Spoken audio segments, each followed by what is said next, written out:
i-share ko sa inyo yung natutunan kong rules sa blackjack, yung rules and yung konting procedure, kasi yung procedure, iba-iba yata ang procedure ng blackjack. So, first time kong nagkaroon ng blackjack at 2 months ko lang siyang nailaro kasi may nag-comment na gawan ko rin daw ng vlog yung blackjack. Ngayon, yung i-share ko sa inyo, ito yung natutunan ko nung training ako at hindi ko sure, hindi ako professional na trainer or hindi ako isang trainer para masabi na tama yung lahat ng ginagawa ko or perfect. Basta yung i-share ko sa inyo is yung natutunan ko lang. So, yun yung pagkakaintindi ko at yun yung ginagawa ko sa table. So, ayan, bumili ako ng bagong baraha.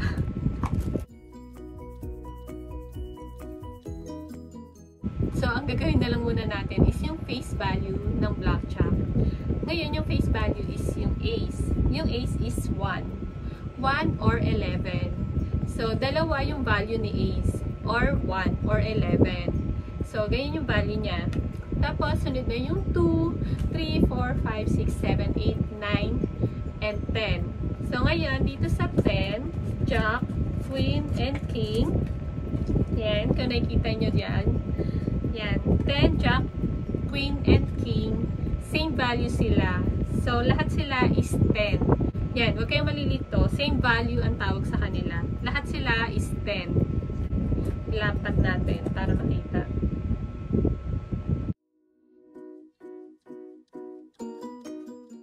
Yan guys, ito yung face value ng blackjack.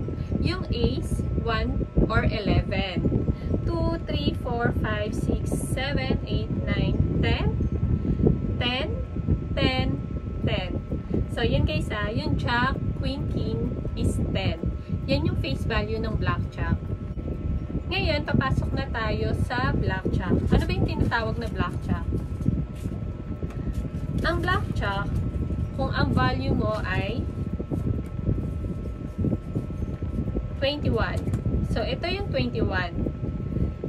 Pag ganito yung cards mo, ibig sabihin, blackjack ha. Kasi si ace, 1 or 11. Pag sa 2 cards, sa 2 initial cards, automatic, 11 si ace. So, ayan. Ito si blackjack. Yan yung tinatawag na blackjack. Kung queen siya and ace, blackjack pa rin siya. Kasi nga, si queen, jack, and king is 10. So, yan. Yan yung blackjack, guys. Yan. Blackjack siya. At ito ay blackjack. So, ito yung tinatawag na blackjack, yung 21, sa 2 initial cards. Yung tinatawag naman na perfect score, hindi siya blackjack. Pero yung total ng score niya is 21. So, ang iba, ang akala nila is blackjack yun, kasi 21 siya. Pero 3 cards na kasi siya. Ang tawag na lang doon is perfect score. So, kanari, ganito siya. 7 plus 1 is 8 or 18. Plus 3, automatic, perfect score na siya. So, hindi na siya bibilang ng 11 or 21. Automatic, 21 na agad siya. So, ganyan. Perfect score ang tawag dyan. Hindi siya blackjack. So, ito, pumapasok to sa procedure na guys, yung kung hihit si player. So, mamaya, i-discuss ko yun, yung pag-hihit. Ngayon, sa splitting naman tayo. So, may splitting sa blackjack. Ano ba yung splitting? Yung splitting is kung yung 2 initial cards mo ay pair. So, hanap tayo ng pair.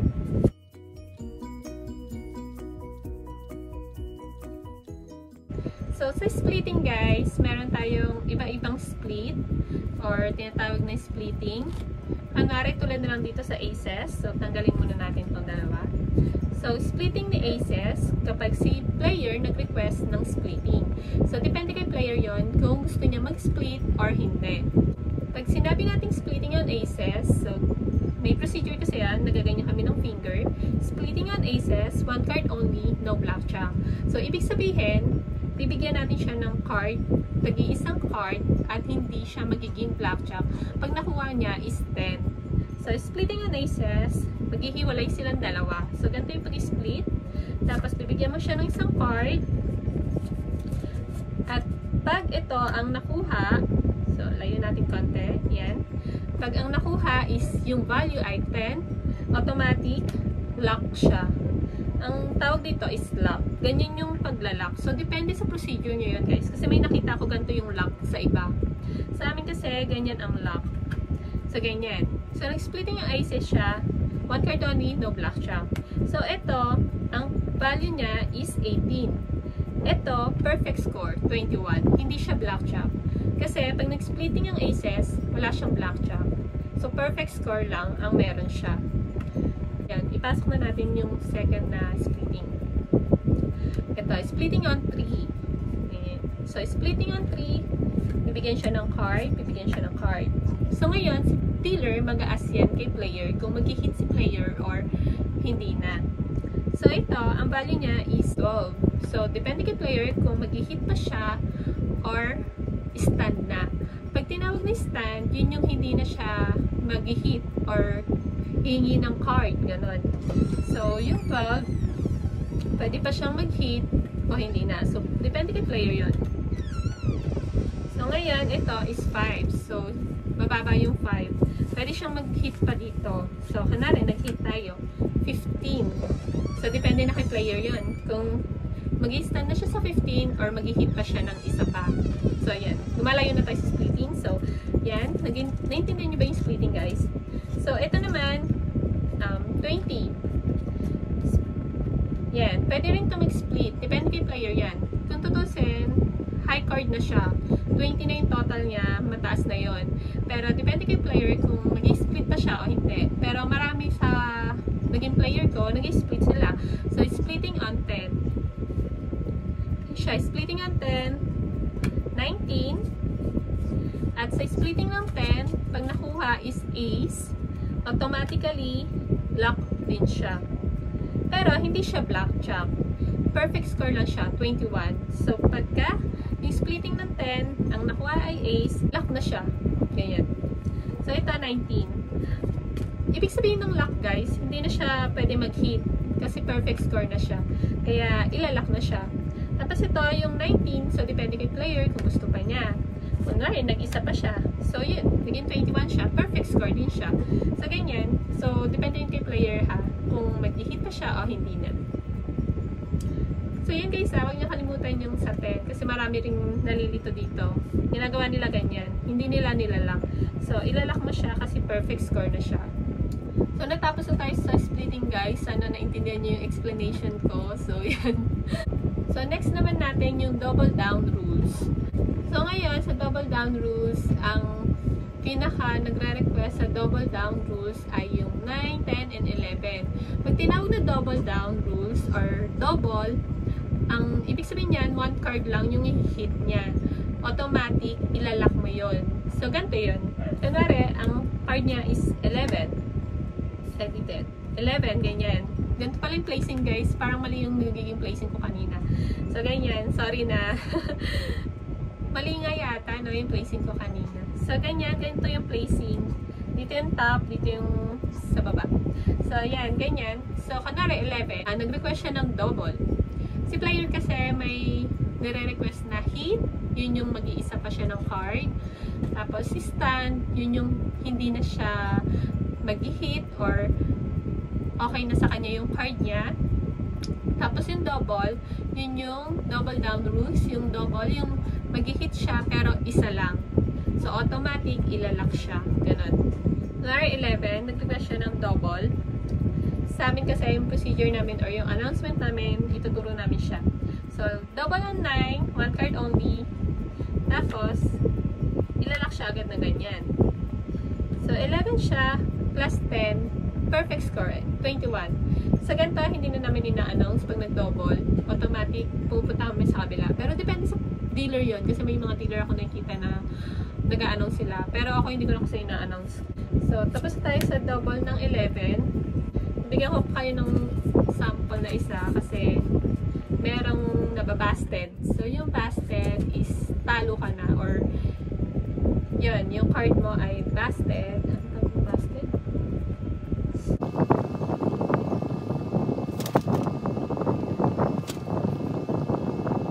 Pag tinawag na busted guys, yun yung talo ka na, over na yung card mo, lumagpas na siya ng 21. So, lumagpas siya ng 21, 22, ganyan, pataas.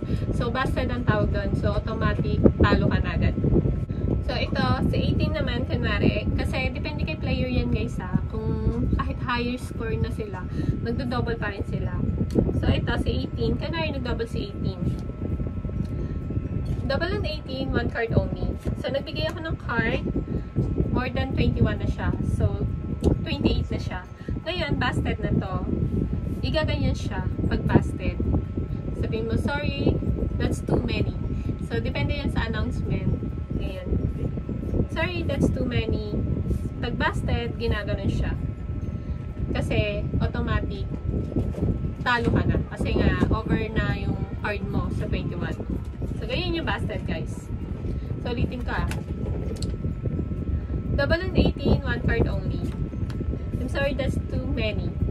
So, ganun. So, ganun yung announcement. So, iba-iba yata yung announcement. Ewan ko lang kasi first time ko nagkaroon ng blackjack. Tapos, ayun. Yung announcement namin, meron naman silang binibigay na announcement. At pwede ka rin gumawa ng sarili mong announcement. So, ganun yun. So, magbigay ulit ako ng isa pang double. Kunwari, si 5. Minsan, may nagdo-double ng 5 lang. Kahit 5 lang sila. Nagdo-double sila. So, depende nga kay player yan kung gusto niyang mag-double or hit lang. So, kunwari, double on 5, one card only. Tapos, yan. Pagkabigay ng card, pupunta lang ako sa kabila. Hindi ko na siya tinototal. Pero yung ibang dealer, tinototal pa nila. Kasi yun yung mga hustler na. Kasi ako, 2 months ko lang naman siyang nalaro. At yun nga, hindi pa ako ganun kabihasa kay blackjack. So, ganyan. Double on 5, one card only. Sa pag-place, automatic dito. So, yun pala guys yung double, dito siya piniplace. So, depende sa placing yun. So, hindi ko rin sure. Kasi may pinanood ako sa YouTube, iba-iba yung placing nila ng card. Pero sa 2 initial cards, ganito yung placing. Sa paglalak at pagbibigay ng double, iba-iba iba-iba yung placing nila. Pero sa amin, ganito yung placing. Pero kung hit si player, dito siya.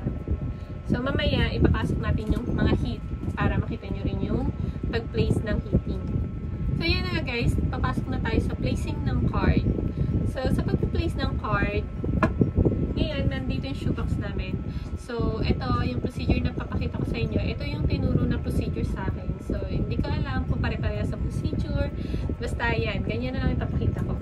Ganyan. Sa placing ng card, pag ganun siya, pa-arco, tas dito yung kay dealer card. Ngayon, pagkuha ng box, sa shoebox, ito yung shoebox namin. Tapos dito yung scanner. So, ngayon, pagka-scan ng card, ng one card, dito siya. So, depende yun sa placing nyo, guys. Kasi merong mga player dyan. So, depende kung ilan yung player nyo. So, yung ipapakita ko na lang is kanar 5 players. So, yan. Player 1, player 2, player 3, player 4, player 5, kay dealer, ace. Oy, first game natin is ace yung nakuha. So, may papasok na insurance dyan. So, ganyan yung placing ng first card, second card. Tuloy-tuloy lang to guys Tuloy-tuloy lang siya. Wala siyang announcement. Doon sa amin walang announcement. Ganyan. Tapos, dito kami mag-a-announce yung last ng card ni dealer. Full card. Ganyan siya. Full card. Ngayon, pumasok agad yung insurance. Pag unang card ni dealer is ace, papasok dyan yung insurance na tinatawag. So, ngayon, magbibigay kami ng insurance betting time. So, yan. May magta-timer na insurance betting time. Ibig sabihin ng insurance, bibigyan kayo, yung player, bibigyan sila ng chance na magtaya ulit. Kasi itong si dealer, yung card ni dealer, pwede siya maging blackjack. So, may chance pa si player kung in case na feeling niya na blackjack si dealer, pwede siyang, kunwari, ito si player 1, ang tinaya niya is 500, pwede pa siyang mag-bet ng 500 or 1,000. So, depende kay player yon. So, may chance siya na manalo kung tataasan niya yung bet niya dito kung blackjack si dealer. Kung mananalo si dealer, mananalo rin siya kasi 1,000 yung nilagay niyang taya. Guys, ito, sinearch ko na lang to kasi yung sa insurance, medyo nalito ako noon nung tinuturuan ako. Tsaka hindi ko siya masyado inintindi. Basta yun na yun. Kasi hindi naman namin hawak yung payments. Pero ina-explain din naman yun sa amin. Pero yun na nga, hindi ko siya masyado inintindi. Ngayon, sinearch ko siya at yun yung pagkakaintindi ko. sa insurance na may chance si player na magtaya ulit para kung feeling niya blackjack si dealer, ayun, magbe-bet siya ng highest na bet niya dun sa bet niya nung una. So, pangalawang bet na to. Kunwari si player 1 is nag-bet ng 1,000 pero ang una niyang taya is 500. So, ganyan yung insurance. Dun pumapasok yung insurance bets. So, depende yun sa timer niyo kung may 15 seconds para makapag-bet kayo sa insurance. So, depende yun. So, kunwari yan. Tapos, pagka si dealer ay blackjack, mag-open siya. Automatically, talo na sila lahat. Kasi wala namang blackjack. Pero kung meron sa kanilang blackjack, ibabalik lang yung taya nila kasi tie sila. Pero kung hindi blackjack si dealer, tulad nito, hindi siya blackjack. Ngayon, after ng insurance, magbe-betting time na kay player 1. Ganon yung insurance, guys. So, naintindihan nyo, guys. Pagka sa insurance, kanare blackjack si dealer. Wait lang. Bigyan natin siya ng blackjack. So, ayan. Kanare, ganyan. Diba? Whole card. Papasok agad yung the insurance bet is now open. So, yun. O-offera namin sila ng insurance bet. Ganun yung pag-a-announce namin. The insurance bet is now open. So, ganyan. Magbe-betting time yung insurance. So, depende na kay player kung magbe-bet sila or hindi. So, ngayon, after ng insurance bet, the insurance is now closed.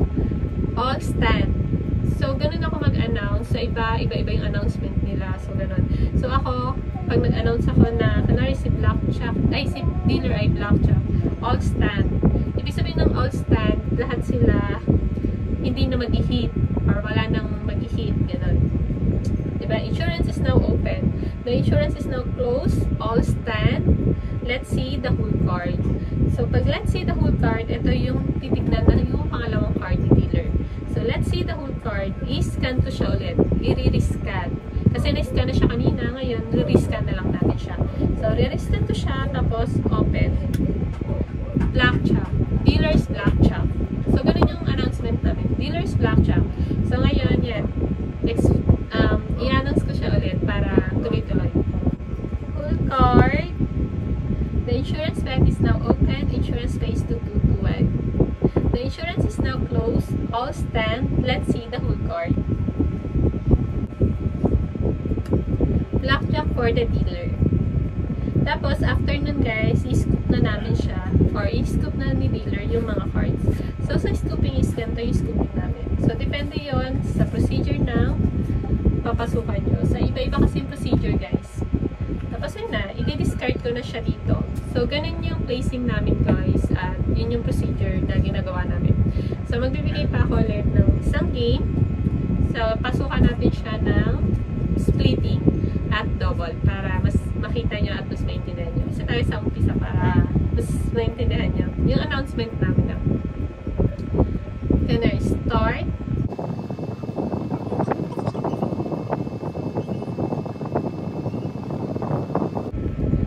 Start.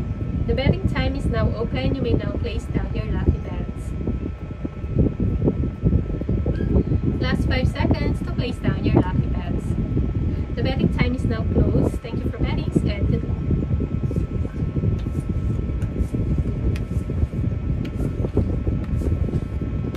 Then for the dealer, full card, 19. So dito guys, hindi pala yung na-announce yung player. Yung value ng card yung i-announce. 19. Would you like to go higher? Case 10. 10 or 20. Your choice please. Case 10. 9.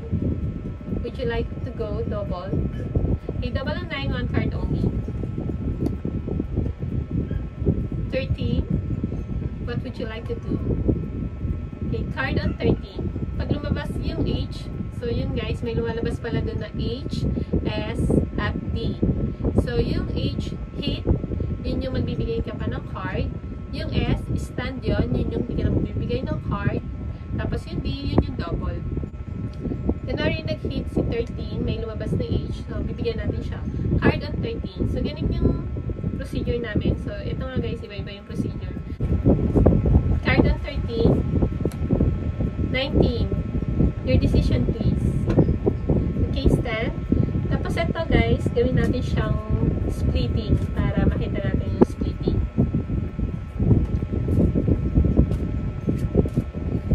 So, ganyan. Pair lagi yung splitting or same value. Yung kamay namin lagi nakaabang yun dito guys. Pero, basta iba. Basta yung procedure, yun na yun. Tuturo naman yun pag nag-blackjack kayo. So, dito, 20. Your decision, please. Kunwari nag-split siya or splitting yung gusto niya, sa splitting, walang lumalabas na letters. Sa screen or sa monitor namin, may lumalabas doon na nag-split siya. So, yun doon namin malaman kung mag-split siya. Pag nag-split siya, ganyan. So, ulitin natin, guys. 20. Your decision, please. Okay, splitting on 20. Mag-split siya ng ganyan. Card on the first split. Tapos, kunin natin yung ace.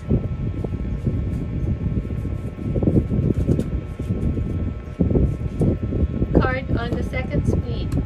So, yan. Automatic lock siya kasi 21 siya. Perfect score. So, 15. Your decision, please. Okay, card on 15. Kunwari may lumabas na H. Yun yung hit. So, card on 15. Tapos, may lumabas ulit na H. Yun yung hindi ka na magtatanong sa kanya kung gusto pa niya mag-card o hindi. So, pag kunwari, ganyan. Card on 15. Card on 17. I'm sorry, that's too many. Pag too many, ganyan. Busted na siya. Kasi lumabas na siya sa 21. So, let's see the whole card. So, let's see the whole card. Yun na yung titignan natin. Yung second card ni dealer. Yan, busted. Let's see the whole card. Nire-scan yung card ni dealer.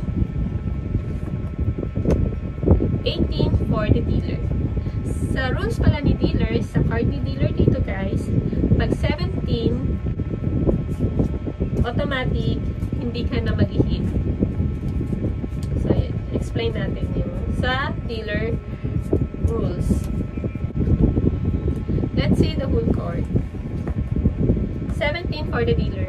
Pag 17 and up, hindi na mag-hit si dealer. Yan, ganun yun guys ha. Pag 17 and up, hindi na mag-hit si dealer. Pero pag 16 pababa, mag-hit si dealer hanggang maabot niya yung 17 or higit pa sa 17. So, kunwari ganyan. Let's see the whole card. 14. Kukuha kagad ng card. 17 for the dealer. Kunwari ganyan guys. Pero kunwari ganito.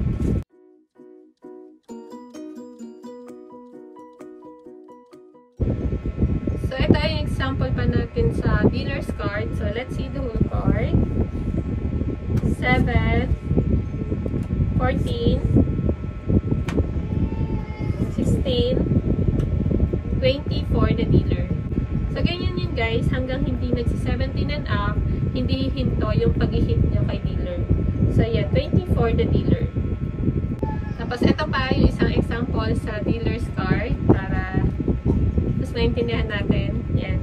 Let's see the whole card. 10, 21 for the dealer. So, dito guys, 21, perfect score siya. Pero, pag kay dealer, 21 lang sasabihin natin. Hindi natin siya sasabihan ng perfect score for the dealer. Ang sasabihin lang natin is 21 for the dealer. Kasi, pag sinabi natin siyang perfect score, parang complements yun. So, nakakabastos naman yun kay player. Kasi, siyempre matatalo na sila. Tapos, ganun, parang kinomplements pa natin yung cards ni dealer. So, 21 for the dealer lang dito. So, ganyan yung guys ha. Kasi yung value ni Ace, 1 or 11. Kaya, automatic na 21 na siya. So, hindi na siya mag-hit. Tapos yun na, scooping na yan. May timer na lalabas para mag-scoop ka ng card. Or kung kailan mo i-scoopin yung card. So yun guys, natapos na tayo sa insurance at yung mga rules kay dealer. Ngayon, tuturo ko sa inyo yung special rules na tinatawag nila. So, ito yon, yung special rules, yung busted lahat ng player.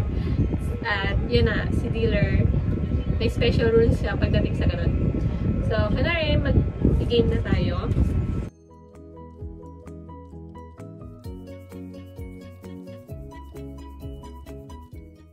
So, ngayon guys, gagawin natin is yung special rules. 9 or 19. Okay, card on 9. Card on 13. Card on 20. Over na siya sa 21. So, busted. I'm sorry, that's too many. Card on 15. Card on 20. I'm sorry, that's too many kasi 22 na siya. Kaya, busted na rin siya. Card on 12. I'm sorry, that's too many. Busted na ulit siya. Card on 9. Card on 18. Card on 19. I'm sorry, that's too many. Card on 20. I'm sorry, that's too many. So, lahat si player is too many or busted. Ngayon, let's see the whole card. Si dealer is 10 lang. Pag nag-let's see the whole card na tayo sa busted na lahat na yung player, automatic winner na si dealer. Kaya, hindi mo na kailangan mag-hit kahit na kailangan pa mag-hit ni dealer. So, ganun yun guys. So, let's see the whole card. 10 for the dealer. So, ganyan siya guys. Hindi na siya mag-hit. Kasi nga, wala naman na siyang kalaban dahil nga busted na lahat. Yun yung special rules ni dealer. So, mistake mo na yun kung kanare humit ka pa kasi 10 lang yung nakita mo. Kasi minsan may ganon, wala sa focus si dealer. Ngayon, hindi niya napansin na busted na lahat. So, nag-let's see the whole card siya. Then, nag-hit pa siya ng isa. Mistake na ni dealer yun. May mistake doon at siyempre, kanya-kanyang procedure kung paano nila is settled. So, pag ganun, okay lang kung hindi niya na-open. Pero pag na-open niya, yun, siguro malaki yung mistake na yun. So, ayan, depende na yun kung paano yung settlement na gagawin ni Pit Boss. So, dito na nagtatapos yung aking pagtuturo sa inyo kung paano yung rules ni Blackjack at yung mga naituro ko sa inyo, yun yung mga natutunan ko. So, disclaimer lang guys, hindi ako trainer or professional trainer. Kaya yung mga naituro ko sa inyo, kung meron ng mali doon or meron akong nagawang mali, sorry kasi hindi ko naman totally na kabisado yung rules ni Blackjack. Basta yung mga pagkakatanda ko lang, yun yung mga ginawa ko. Pero nag-research naman ako at feeling ko naman lahat yun is tama. So, iyan. Thank you for watching at sana may natutunan kayo sa vlog kong ito. Don't forget to subscribe!